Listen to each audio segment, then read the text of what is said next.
Hello student, आज हम आपको सॉल्यूशन पार्ट को आगे कंटिन्यू करते हैं। आज का जो टॉपिक है वो है द्रव्यों का वाष्प दाब।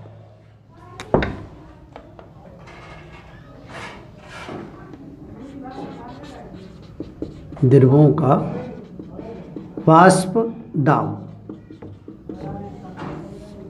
ठीक है ना।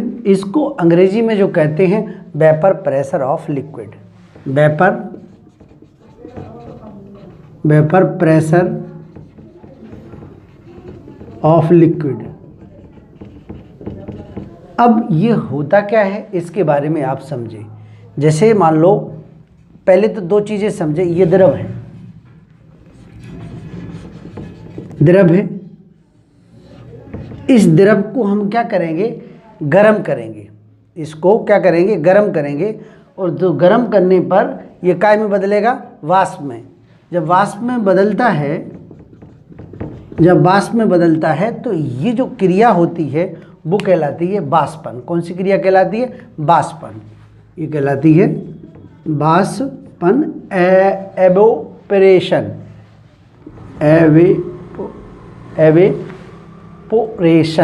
PORA, ये कहलाती है। अब अगर हम वाष्प को पुनः द्रव में कन्वर्ट करें, देखें आप, तो ये जो क्रिया कहलाती है वो द्रवण कहलाती है। क्या कहलाती है? द्रवण मीन्स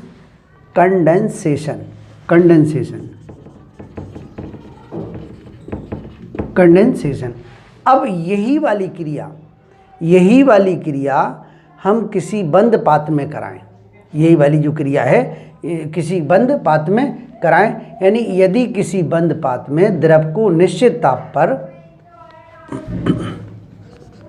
यदि किसी बंद पात्र में द्रव को निश्चित ताप पर रखा जाता है,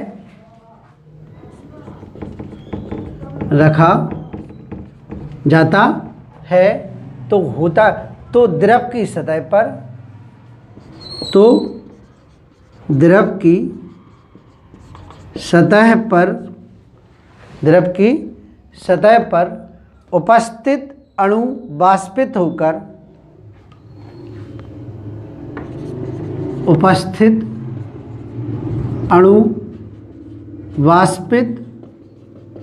होकर, ठीक है ना, उपस्थित अणु वाष्पित होकर ऊपर एकत्रित होते हैं। ऊपर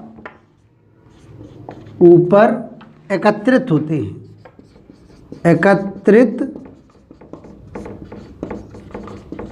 होते हैं, ठीक है ना, माने इकट्ठा होते हैं। और पात्र की सतह से टकराकर,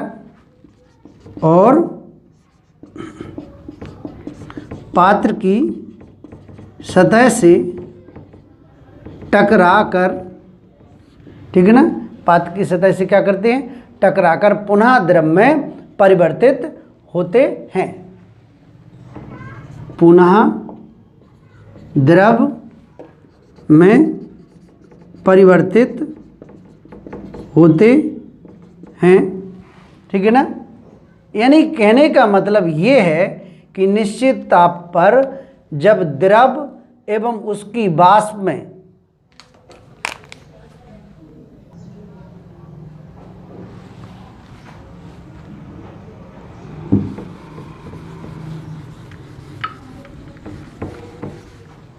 यानी कहने का मतलब है कि निश्चित ताप पर, अतः, ठीक, निश्चित ताप पर, ठीक है ना, निश्चित ताप पर जब द्रव एवं उसकी वाष्प में, जब द्रव एवं उसकी वाष्प में साम्यावस्था, वाष्प में क्या साम्यावस्था होती है, वाष्प में साम्यावस्था होती है, तो द्रव की सतह पर उपस्थित, तो द्रव की सतह पर उपस्थित वाष्प के कण, किसके कण? वाष्प के कण टकराकर, यानी वाष्प के कणों का दाब, वाष्प के कणों का दाब, ठीक है ना, वाष्प के कणों का दाब द्रव का वाष्प दाब कहलाता है। द्रव का वाष्प दाब कहलाता है। मतलब सीधी सीधी बात ये है कि ये जो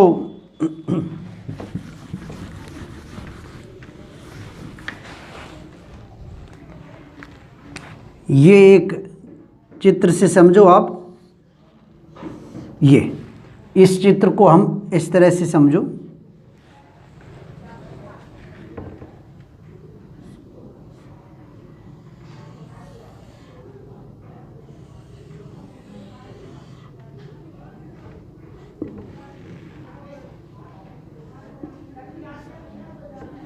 ठीक,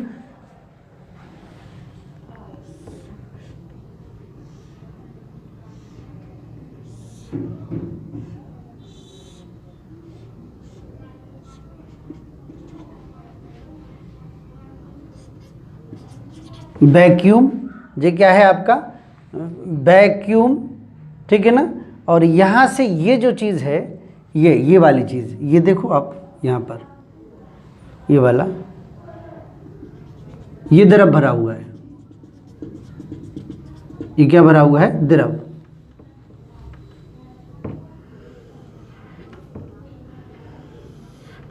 ठीक है ना, ये द्रव भरा हुआ है। अब जब अपन इसको क्या करते हैं, ये यानी लिक्विड, ये क्या है आपका? लिक्विड।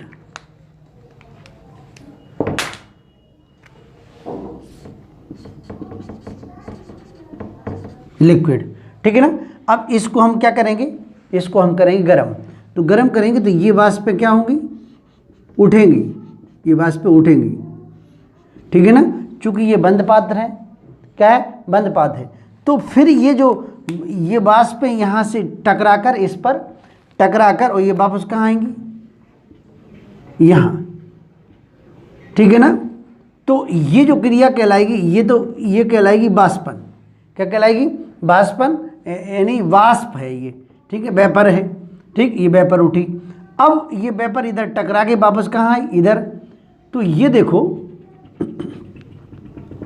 पहले यहाँ था ये इसका, ठीक है ना। बाद में ये जब ये वाष्प पे आएंगी तो ये इधर ये बढ़ जाएगा, ठीक है ना। तो ये जो चीज़ है ये आपको नापेंगे, ये पी हो जाएगा, ये इसको मोनोमीटर कहते हैं, ठीक है। तो ये जो वाष्प है, वाष्प ये यानी द्रव, देखो आप, द्रव, और द्रव को हम गर्म करते हैं तो क्या बनता है? वाष्प, ठीक है ना, वाष्प। तो ये क्रिया क्या कहलाती है? वाष्पन। और इसको जब ठंडा करते हैं तो क्या कहलाती है? द्रवण। तो कहने का मतलब ये है कि जब उसकी वाष्प में और द्रव में क्या आ जाती है? एक साम्यावस्था आ जाती है। क्या आती है? साम्यावस्था आती है, ठीक है ना। इसको कहते हैं साम्यावस्था, साम्यावस्था, ठीक है ना। तो वाष्प में साम्यावस्था होती है तो द्रव की सतह पर उपस्थित वाष्प के कणों का दाब, जो वाष्प के कणों का दाब है वो क्या कहलाता है? उसका द्रव का वाष्प दाब कहलाता है, ठीक है ना। ये द्रव का वाष्प दाब कहलाता है। अब अपन पढ़ते हैं द्रव के वाष्प दाब को प्रभावित करने वाले कारक।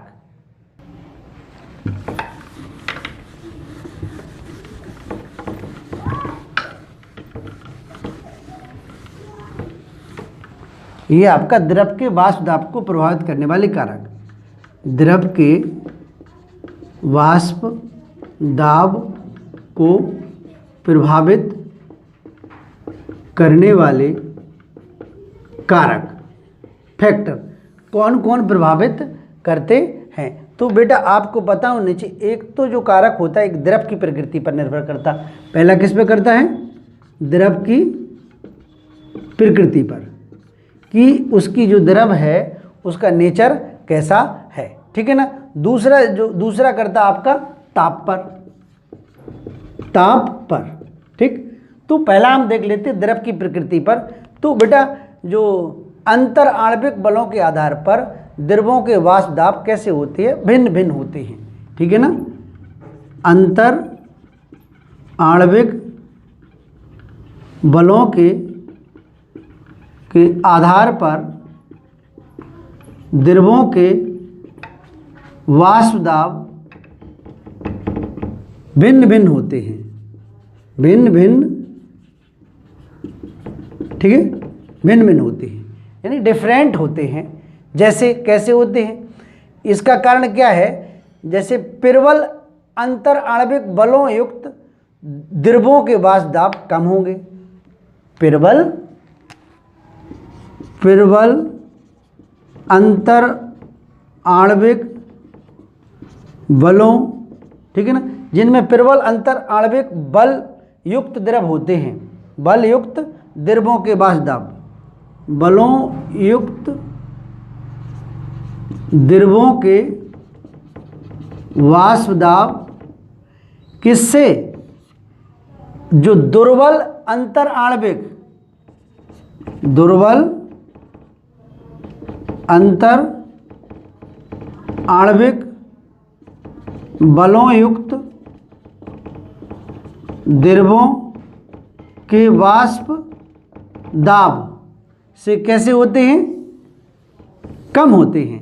यानी इनका जो वाष्प दाब होगा, प्रबल अंतर आणविक बलों का जो वाष्प दाब होगा वो कम होगा, और दुर्बल, जिनमें दुर्बल अंतर आणविक बल होंगे वो अधिक होगा, ठीक है ना, जिनमें दुर्बल अंतर आणविक बल होंगे वो अधिक होगा।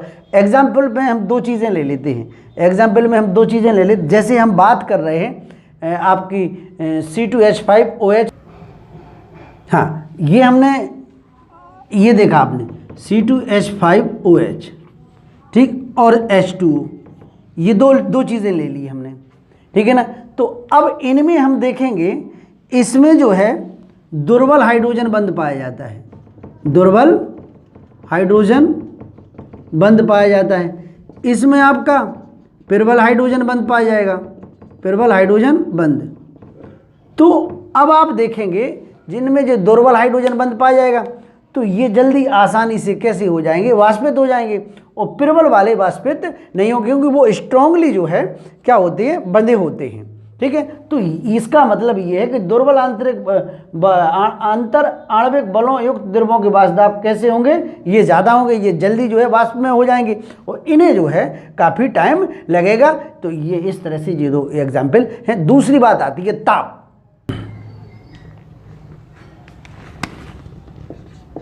ताप मीन्स टेम्परेचर, ठीक है। अब क्या होता है कि ताप में वृद्धि करने पर द्रवों का वाष्प दाब बढ़ता है, ठीक है। ताप में वृद्धि करने पर द्रवों का वाष्प दाब बढ़ता है, ठीक। अब आखिर ऐसा होता क्यों है, क्योंकि जो है हम जब ताप वृद्धि करेंगे तो उनके जो अणु हैं उनकी काइनेटिक ऊर्जा क्या होगी, बढ़ेगी, उनकी गतिज ऊर्जा बढ़ेगी। और जब गतिज ऊर्जा बढ़ेगी तो जो वाष्पित अणु होंगे उनकी संख्या में क्या होगी, वृद्धि होगी, तो वाष्पन की दर क्या होगी, अधिक होगी। जब वाष्पन की दर अधिक होगी तो वाष्प दाब क्या होगा, अधिक हो जाएगा। इस तरह से ताप बढ़ाने पर जो है द्रवों का वाष्प दाब अधिक होता है।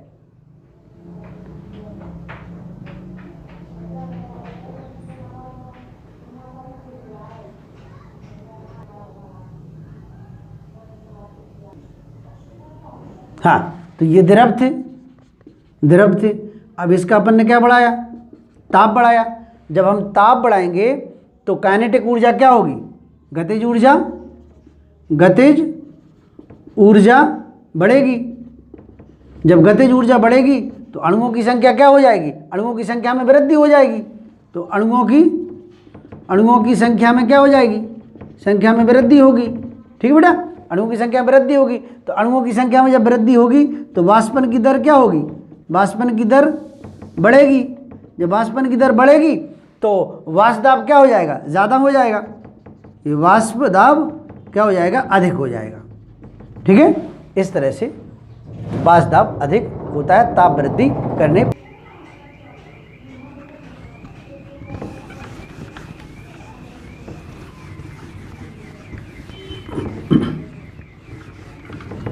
दूसरा जो टॉपिक है वो है अवाष्पशील विलेय की उपस्थिति में वाष्प दाब में अवनमन। अवाष्पशील विलेय की उपस्थिति में, ठीक है ना, उपस्थिति में वाष्प दाब में अवनमन। वाष्प दाब में अवनमन, ठीक है, ये चीज़ है। अब आप हमें ये बताएं कि जो है जब किसी शुद्ध द्रव विलायक में कोई अवाष्पशील ठोस घोला जाता है, ठीक है ना, जब, इसको समझो, जब शुद्ध विलायक में कोई अवाष्पशील, ठीक है, अवाष्पशील विलेय, अवाष्पशील विलेय का मतलब ऐसा विलेय पदार्थ जो वाष्प में ना बदले, ठीक है। अवाष्पशील विलेय ठोस घोला जाता है, ठोस घोला जाता है। अवाष्पशील विलेय जैसे यूरिया हुआ, NH2CO, सुक्रोज हुआ, ग्लूकोज हुआ, ये अवाष्पशील होते हैं, ठीक है। अवाष्पशील विलेय घोला जाता है तो विलायक के वाष्प दाब में कमी आ जाती है, तो विलायक के वाष्प दाब में कमी हो जाती है, कमी हो जाती है, ठीक है ना, क्या हो जाती है, कमी हो जाती है या आ जाती है। विलायक के वाष्प दाब में आई कमी, विलायक के वाष्प दाब में आई कमी या हुई कमी, ठीक है ना, है, इस कमी को जो है क्या कहते हैं, विलेय, इस कमी को वाष्प दाब में अवनमन कहते हैं। आई कमी को वाष्प दाब में अवनमन कहते हैं, ठीक है ना, वाष्प दाब में क्या कहते हैं बेटा, अवनमन, ठीक। यानी कहने का मतलब ये है कि जो वाष्पशील विलेय के विलयन का वाष्प दाब, ठीक है, वाष्पशील विलेय के विलयन का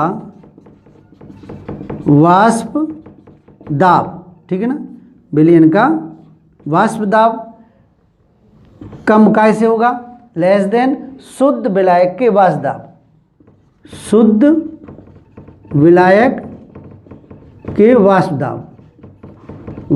दाब, ठीक है ना, ठीक, ये होगा। इसको एक चीज़ से अपन और समझ सकते हैं, जैसे मान लो हमने आपको ये, अच्छा, ये कमी क्यों आ जाती है, क्योंकि विलायक में अवाष्पशील विलेय मिलाने से विलायक के अणुओं की निर्गामी प्रवृत्ति क्या हो जाती है, प्रवृत्ति घट जाती है, एस्केपिंग टेंडेंसिटी क्या हो जाएगी, घट जाएगी। देखो इसको एक चित्र के द्वारा समझते हैं, ठीक।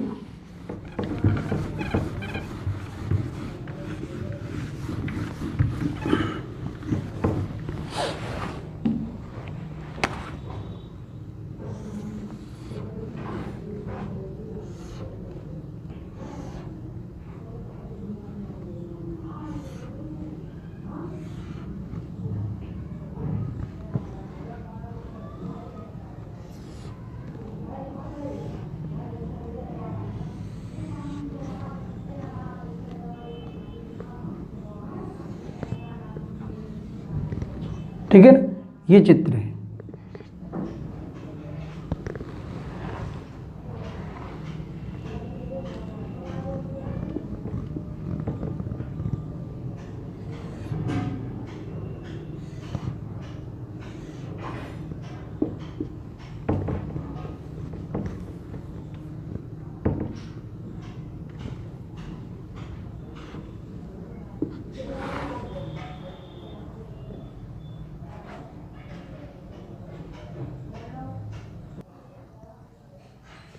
हाँ, तो ये जो है ये आपका सॉल्वेंट है, क्या है, प्योर सॉल्वेंट, प्योर सॉल्वेंट, शुद्ध विलायक, ठीक है ना, क्या है, शुद्ध विलायक। ठीक, जैसे मान लो ये चीज़ थी, ये आपकी, जरा इसको समझो, ये चीज़, ये कोई शुद्ध विलायक था इसमें, ठीक, इसमें हमने कोई जो है विलेय घोल दिया, ये शुद्ध विलायक था, ये आपका शुद्ध विलायक था, शुद्ध विलायक, इसमें हमने जो है कोई विलेय घोला, विलेय, विलेय ये इस तरह से हमने डार्क पॉइंट कर दिए, ये विलेय घोला, तो ये जो क्या हो जाएगा, ये पूरा जो बन जाएगा, ये पूरा क्या बनेगा, विलयन, क्या बनेगा, पूरा विलयन मीन्स सॉल्यूशन बनेगा।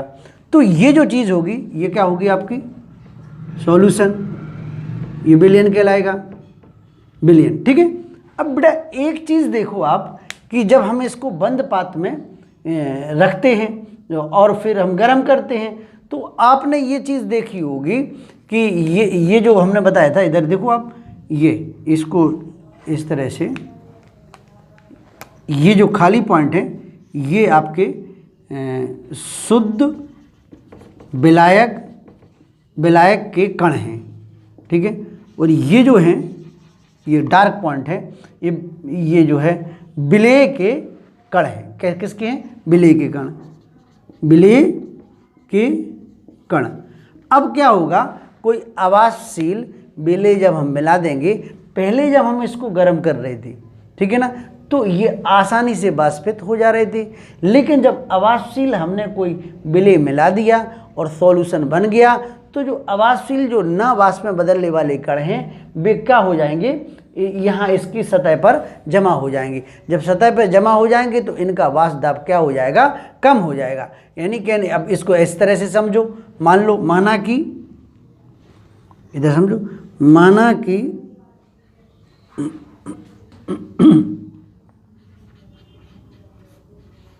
माना कि एक निश्चित ताप पर, एक निश्चित ताप पर शुद्ध विलायक का वाष्प दाब, शुद्ध विलायक का वाष्प दाब शुद्ध विलायक ये है, इसका वाष्प दाब हम P0 मान लें, इसका वाष्प दाब क्या है, P0 है, ठीक है ना, इसका मान लो आपका P0, ठीक है, ठीक, अच्छा, तथा इसी ताप पर, तथा इसी ताप पर जो विलयन है, इसी ताप पर आवासशील विलेय के, इसी ताप पर आवासशील विलेय के विलयन का वाष्प दाब, अवाष्पशील विलेय के विलयन का वाष्प दाब PS है, क्या मान लिया हमने, इसका आपका PS, एस में P means pressure of solution, S सपेक्स में है, ठीक है ना बेटा। तो जो हमने आपको बता चुके थे कि वाष्प दाब में अवनमन, क्या होता है वाष्प दाब में अवनमन, ये होता है, देखो, वाष्प दाब में अवनमन बराबर क्या होता, शुद्ध विलायक का वाष्प दाब, शुद्ध विलायक का वाष्प दाब माइनस, ठीक है ना, शुद्ध विलायक का वाष्प दाब माइनस विलायक का, नहीं, विलयन का वाष्प दाब, सॉरी, विलयन का वाष्प दाब, ये आपका फॉर्मूला बन गया। ये देखें आप। अब मान लो, या इस चीज़ को हम ऐसा भी लिख सकते हैं, इस चीज़ को हम कैसा लिख सकते हैं, इस तरह से भी लिख सकते हैं, वाष्प दाब में अवनमन बराबर शुद्ध विलायक का वाष्प दाब कितना माना, P0 माइनस PS, ये आपका एक फॉर्मूला और बन जाएगा इसी तरह से, ठीक है ना। तो ये यानी जो है विलेय आवासशील पदार्थ के विलयन और शुद्ध विलायक के वाष्पदाब, इन दोनों के वाष्पदाब के अंतर को क्या कहते हैं? वाष्पदाब में अवनमन कहते हैं।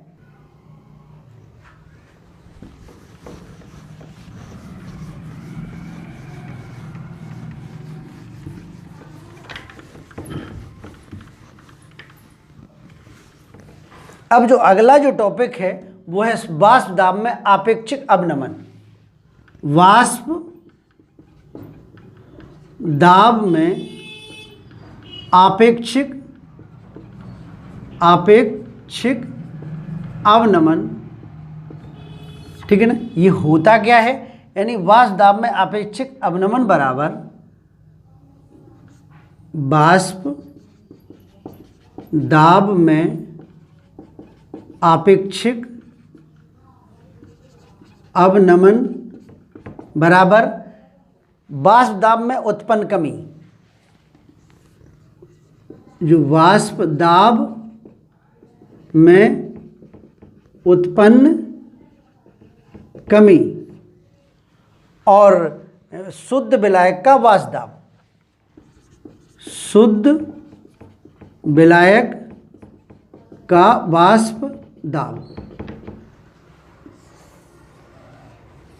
यानी इस चीज को हम ऐसा लिख सकते बराबर आपेक्षिक वाष्प दाब में आपेक्षिक अवनमन बराबर। अब वाष्प दाब में कमी क्या आई थी? अभी शुद्ध जो आपका विलायक था और जो अवाष्पशील विलयन था उसके जो वाष्प दाब में कमी आई थी P0 माइनस PS। तो अपन क्या करेंगे? P0 minus PS। अब शुद्ध विलायक का वाष्प दाब क्या है? P0। तो ये जो कहलाएगा ये आपेक्षिक अवनमन कहलाएगा। क्या कहलाएगा? आपेक्षिक अवनमन। यानी कहने का मतलब वाष्प दाब में आपेक्षिक अवनमन क्या होता है? वाष्प दाब में उत्पन्न कमी और शुद्ध विलायक के वाष्प दाब के अनुपात को वाष्प दाब में आपेक्षिक अवनमन कहते हैं। यानी अवाष्पशील, इसकी परिभाषा लिख सकते, अवाष्पशील विलेय के घुलने से, विलेय के घुलने से विलयन में विलायक के, विलयन में विलायक के, विलयन में विलायक के वाष्प दाब में उत्पन्न कमी, विलयन में विलायक के वाष्प दाब में उत्पन्न कमी। उत्पन्न कमी क्या है अपनी? P0 minus PS। उत्पन्न कमी एवं शुद्ध विलायक का वाष्प दाब। शुद्ध विलायक का वाष्प दाब क्या है? आपका P0, ठीक है ना। P0 का अनुपात, क्या अनुपात? विलयन में विलायक के वाष्प दाब का, विलयन में विलायक के वाष्प दाब का आपेक्षिक अवनमन कहलाता है। आपेक्षिक अवनमन कहलाता है, ठीक है ना। प्यारे बच्चों, इसको पूरा कंप्लीट कर लेना और नोट्स ज़रूर बनाते जाएं, क्योंकि नोट्स आपके पास रेगुलर रहेंगे तो आगे आने वाली जो आपकी एग्ज़ाम्स हैं उनमें लाभ मिलेगा। और आप लगातार वीडियो देखते रहें, कॉपी बनाते रहें। जो बच्चे नए जुड़े हैं वो प्ले लिस्ट का उपयोग करके कॉपी देखें, और जिसमें उस प्ले लिस्ट में हमने क्रमशः ढेर सारी वीडियो डाल रखी हैं, आपके कई टॉपिक्स करा चुके हैं, तो वो आपको वीडियो मिल जाएंगी वहाँ से। और कोई भी दिक्कत है तो आप हमसे उसको पूछ सकते हैं। और बाकी आशा करते हैं कि आपकी पढ़ाई बहुत अच्छी चल रही होगी, और हो सकता है कि आगे आने वाले समय में आपको जो है और ढेर सारी वीडियो मिलेंगी। इसलिए आप रेगुलर पढ़ाई करें और आशा करते हैं कि बहुत अच्छी पढ़ाई चल रही होगी।